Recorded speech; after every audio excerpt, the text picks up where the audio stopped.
Hello friends, जय हिंद। आज हम लोग पिछले वाले चैप्टर से रिलेटेड कुछ क्वेश्चन करेंगे। देखिए आप उनको कैसे तुरंत के तुरंत कर पा रहे हैं। जैसे पहला क्वेश्चन है, निम्न में से कौन सी संख्या 12 से पूर्णतः विभाज्य है। निम्न में से कौन सी संख्या 12 से पूर्णतः विभाज्य है। किससे पूछा है? 12 से।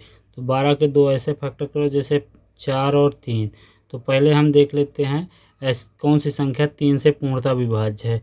पहले हम 3 से चेक कर लेते हैं। तो हम 3 से चेक करने के लिए क्या बोले थे? अंकों का योग 3, 6, 9 हो। तो जो पहले 3 बने उसे काट दो, जैसे 6, 3, 2, 1, 3, यहाँ 4 बच गया। ठीक है। दूसरे में 3 कट गया, 6 कट गया, 8, 4, 12 कट गया, यहाँ 8 बच गया। तीसरे में 6 कट गया, 9 कट गया, 12 मतलब 3 बच हो गया। चौथे में 5, 4, 9 कट गया, 6, 4, 10, 4, 14, 14 का मतलब 5 आ गया। तो आप यहाँ देखिए कि हम क्या बोल रहे, वो संख्या 12 से पूर्णतः कटेगी जो 3 से मतलब 3 से भी कटना चाहिए। तो जिसके अंकों का योग 3 हो, अपना आंसर कौन सा हो गया? सी।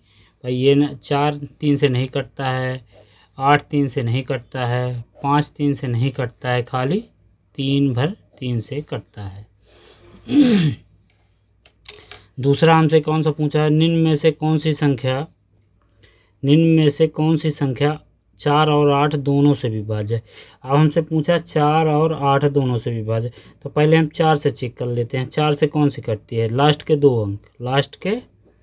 2 अंक देखना पड़ता है हमको। लास्ट के 2 अंक देखना पड़ता है। तो लास्ट के 2 अंक 4 से कटता है, चेक कर लो। 82 4 से कटता है? नहीं कटता। 42 4 से कटता है? नहीं कटता। 24 4 से कटता है? हाँ। तो हमारा आंसर कौन सा हो गया? Third number, C number. अब यहाँ पूछा है निम्न में से कौन सी संख्या, यहाँ देखिए 9 से विभाज्य नहीं है। किससे विभाज्य नहीं है? 9 से। तो 9 से विभाज्य मतलब वो संख्या होगी जिसके अंकों का योग 9 हो। तो चेक कर लो, यहाँ 7 2 9, 7 3 10, 8 18 मतलब ये कट रहा है। ये तो नहीं हो सकता। हमसे पूछा नहीं, ठीक है ना। 9 5 4 9 9 4 1 5 5 4 9, ये भी 5 4 9 9 3, ये नहीं कट रहा क्योंकि इसके अंकों का योग 3 आ रहा है। बाकी के सब संख्याएं कट रही हैं। अब ये देखिए 3 आ रहा है तो 9 से नहीं कटेगी, लेकिन जो संख्या 9 से कटेगी, जो संख्या समझिए इसको, जो संख्या 9 से कटेगी वो संख्या 3 से कट जाएगी। लेकिन जो संख्या 3 से कटेगी वो ज़रूरी नहीं है कि वो 9 से कटे। ज़रूरी नहीं है कि वो 9 से कटे, लेकिन जो संख्या 9 से कटती है वो 3 से कट जाएगी। तो यहाँ क्या बोला? 9 से विभाज्य न हो। तो जिसके अंकों का यहाँ सब 9 9 आ रहा था, इसके भी अंकों का योग 9 था, इसके भी। तो ये सब कट रही थी, बस ये नहीं कट रही थी, इसके अंकों का योग 3 आ रहा था। ठीक है ना। चलिए अगला देख लेते हैं, टाइम ज़्यादा वेस्ट नहीं करेंगे। क्या बोल रहा है? 7 2 7 6 x1 3 से विभाज्य है तो x का मान बताना है। तो हम क्या बोले? जो संख्या 3 से, हमसे किससे पूछा? 3 से विभाज्य हो। तो जो संख्या पहले 3 से कटती हैं काट दो। 7 2 9 6। अब यहाँ x का ऐसा मान धरो कि उसको जोड़ने पे 3 या 3 का कोई गुणा जाए। तो 3 धरोगे 4 हो जाएगा? नहीं। 2 धरोगे 2 1 3, हाँ हो सकता है। आगे चेक करो, 7 1 8, नहीं। हमारा आंसर बी नंबर हो गया। कौन सा हो गया? बी नंबर हो गया। ठीक है। चलिए आगे को देख लेते हैं। अब हमसे पूछा है निम्न में से कौन सी संख्या 3 अंकों की सबसे बड़ी संख्या जो 13 से विभाज्य हो। अब हमसे किससे पूछा है? 13 से। तो कल हम बता रहे थे मल्टीपल। इनमें देखो जो 13 का मल्टीपल होगा मतलब 13 किसी न उसमें पूर्णता विभाज्य करेगा। 13 अपने कहाँ जाएगा? अपने आंसर में आएगा। 13 से कटता है? नहीं कटता।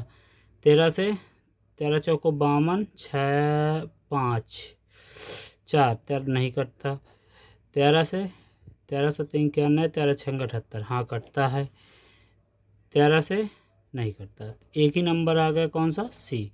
हम क्या बोल रहे हैं, 13 का ऐसे देखो खुद पता चल जाएगा, ऑप्शन में हो ही हो करेगा। 13 कहाँ जाएगा, अपने ऑप्शन में ही आएगा। तो यही पूछा विभाज्य मतलब 13 से पूर्णतः विभाज्य का मतलब होता कोई शेषफल ना बचे, रिमाइंडर एक भी ना आए। अगर शेषफल एक आ रहा तो संख्या 13 से विभाज्य नहीं है। अब हमसे पूछा है जैसे आगे 200 और 400 के बीच कितनी संख्या है जो 3 से पूर्णतः विभाज्य हो। हमसे किससे पूछ रहा है, 3 से, 3 से पूर्णतः विभाज्य हो। तो अब पूछा है कौन सी संख्या, तो पहले हम क्या करेंगे, एक साइड 400 लिख लो बटे 3 कर दो, फिर माइनस 200 लिख लो बटे 3 कर दो। अब 3 से इसको काट दो, 3 करने 3, 3 त्रिकाई 9, 3 त्रिकाई 9, शेषफल एक बच गया, अब नहीं पढ़ेंगे इसे। माइनस तिछंग 18, 2 बचेगा तिछंग 18। अब इसको घटाओगे कितना आ जाएगा, 67। तो हमारा आंसर कौन सा हो गया, 67। ठीक है ना। अब आगे हम देखते हैं निम्न में से कौन सी संख्या 44 से विभाज्य है। अब किससे पूछा हमसे, 44 से। तो 44 किससे, ऐसे फैक्टर बनाओ एक प्राइम फैक्टर 11 और 4 से। तो हम 4 से न चेक करके पहले प्राइम नंबर से चेक करेंगे। भाई 4 से तो सब दिख रहा है विभाज्य, लेकिन हमसे पहले किससे चेक करेंगे, 11 से। तो 11 क्या बताया था, अल्टरनेट चेक करना पड़ता, अल्टरनेट चेक कर लो। 8 3 11, 11 2 15, 15 में 2 जाएगा तो कितना आ जाएगा, 13। फिर 12, 12 6 18, 18 में 7 जाएगा कितना आ जाएगा, 11। फिर और मेरे हिसाब से यही आंसर होना, लेकिन चेक कर लेते हैं कि और ना मिल जाए कहीं। 9 4 13, 13 और 2 15, और 7 3 10, 5। घटाना अल्टरनेट करके जोड़ो और फिर घटा दो। तो यहाँ जोड़ोगे 2 8 2 10 और 7 4 11, मतलब 1 बच जाए। तो एक ही ऑप्शन बचा हमारे पास, कौन सा, बी नंबर। 4 से तो सभी कट रहे थे, 44 बना किससे है पहले ये देखना पड़ता है कि हमारी संख्या बनी किससे है। 44 किससे बना था, 11 और 4 से बना था। अब हम बोल रहे हैं कि ऐसी संख्या चूज करो कि दोनों प्राइम नंबर हो। जैसे यहाँ 11 एक प्राइम नंबर है, 4 मतलब 2, 2 की पावर उससे बनाना। विभाज्यता के नियम बताए थे 4 कैसे बनता है, 2, तो 2 एक प्राइम नंबर है, तो दोनों प्राइम नंबर हो गए। तो पहले हम किससे चेक किए हैं, 11 से। भाई 2 से तो वैसे भी पता चल रहा है सब विभाज्य है, तो हम फिर से किससे चेक कर लिए, 11 से। ठीक है, समझ में आया। जय हिंद।